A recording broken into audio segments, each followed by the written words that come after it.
What would you do for unlimited money? Yes, I love these kind of questions. So you mean like doing something stupid? Because I'm really good at doing stupid stuff. Yes. Or crazy? I've already done a lot of crazy stuff in my life. So I've eaten like cat food. I ate dog food one time. I even drunk out of a horse's water trough and proceeded to get myself shocked by an electric fence. Be killed by a soldier. That is true. The Romans would probably kill me if they caught me drinking out of their horse's water trough. It could be a sin. How is that a sin? Fine, something that wasn't a sin. You know, I think Peter's on my side over here. Thank you, Peter. Would you give up your left hand if you would be rich? What about love? I love my hand. Would you give up ever getting married? Okay, you know what? We're gonna talk about that one later.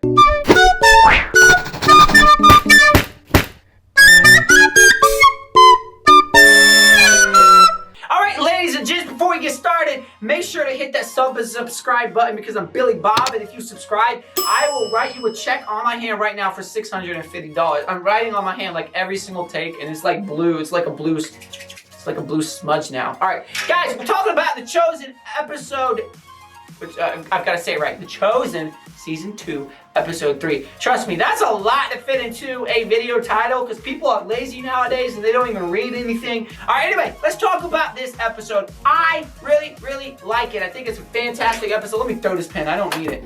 It's really amazing. This is one of their most experimental episodes, and I just want to preface this by saying I love that The Chosen is experimenting. Every single episode so far has been a little bit different than the one before, and I love that. So Chosen people, if you're watching this, Dallas Jenkins, if for some chance you see this video, woo!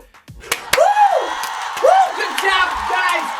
Good job! This episode is very different from almost anything I've ever seen in TV. It barely even follows a typical story structure. It almost feels a little scatterbrained and all over the place, but yet somehow everything that happens in this episode sews together into like one coherent episode, wherein this whole episode takes place within one single night, and almost 90% of the episode is just the disciples having dialogue while Jesus performs miracles. So this is the episode is called Matthew 4:24, I think, which I can't quote it word for word off the top of my head, but it's a verse that refers to Jesus performing miracles. So we start out the episode with a line of people trying to get miracles from Jesus. Not trying to, they're going to, and it's pretty cool to watch. Honestly, I wanted to see some demons getting cast out. I didn't get to see any of that. I thought that would have been cool, but I guess they don't want to depict that in film.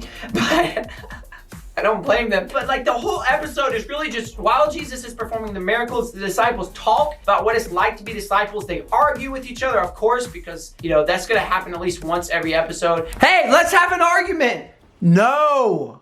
Yes. No. Yeah. Wait. Technically that is an argument. We just had an argument. And it's some of the most real and genuine dialogue. Now, what I really love is this is a very creative episode cinematically. The first 14 and a half minutes of this episode is literally one solid take. Like, you heard that right. So that film, 1917, I've never seen it, but that's kind of the big hype that was about that film, where it's made to look like one take throughout the whole film, if I'm not mistaken. That's kind of what they went for like the first 14 and a half, subtract the credits. I started watching it and I realized, I was like, wait, they're not doing any cuts. They literally just had a camera person walking along, following the people. Then it would like record a couple people saying some lines. Then it switched to the next couple people. When you know, all the disciples got to deliver their lines. That's a huge accomplishment cinematically, because this film was shot at sunset, and that means they likely were only able to do one take a day. You watch the beginning of the scene, the end of the scene, and you realize how much the sun drops in just this one take. So they likely could only take one take, and everyone had to deliver their lines perfectly, or else it was just game over. So again, like, this is a very creative episode, even just in that regard. But after that, we switch over to the typical filmmaking style, where the rest of the episode is more or less the disciples sitting around the fire talking at night. And there's so many different topics of dialogue, and obviously I don't want to narrate every single line that's said because it's going to take forever. And I actually want this to be my shortest review ever, but just to quickly narrate, it's like someone's walking around with a home camera, just recording real life. Speaking of home cameras, this is what dying feels like.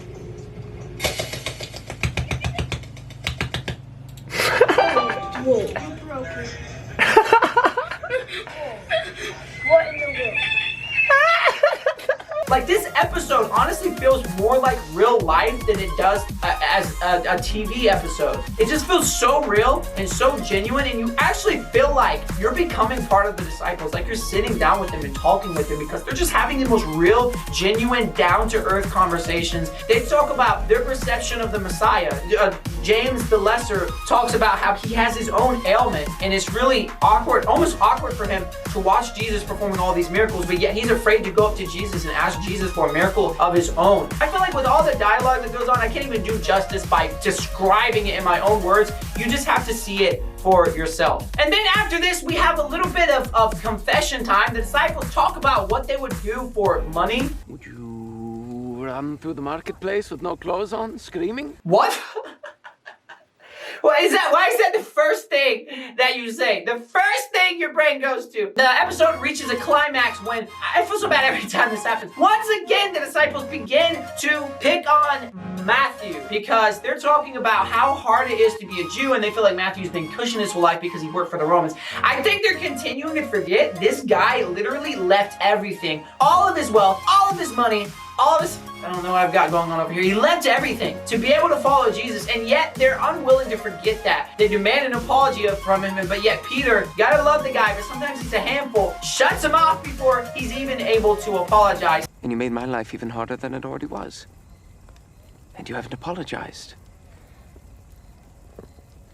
No, don't say it. I don't want you to apologize. It doesn't matter. What would hearing him say sorry do? I won't forgive it anyway. What keeps putting you in authority? And they eventually reached a point of a standoff where they're arguing with each other so ferociously. And the ending of the episode comes about where Jesus finally just walks up after a long day of miracles. He doesn't even have to talk to them about what they're talking about. He just walks past them. You just feel the emotions going on in the scene. And there's a lot of non-verbal cues going on when Jesus walks up where you can realize they're just saying, wait, Jesus just spent a whole day healing people. And here we are arguing about the most petty thing. You can just feel the shame kind of flowing through the scene. And it's such a powerful ending because you feel, now first of all, you feel bad for Matthew, but then you see Jesus coming up literally exhausted. He's limping. He has blood on him from the miracles he's performed. And I don't want to spoil any more of the ending. You've got to watch this episode. It's powerful. It's emotional. I just love that this is such an experimental episode, and the dialogue is some of the most genuine, powerful dialogue I've ever seen my entire life. It is great to be able to call this Christian content, be part of the religion that is posting content that's this powerful. And I feel proud, and it's really good. And the team that made this episode should be proud of the writing. They should be proud of virtually everything about this episode. Again, it's very dialogue heavy. Maybe that's not what you're looking for, but if that's your type, you're gonna be blown away by this episode. So anyway, thank you guys for checking out this episode. Let me go and cut it off so this can be one of my shortest reviews ever. See you later.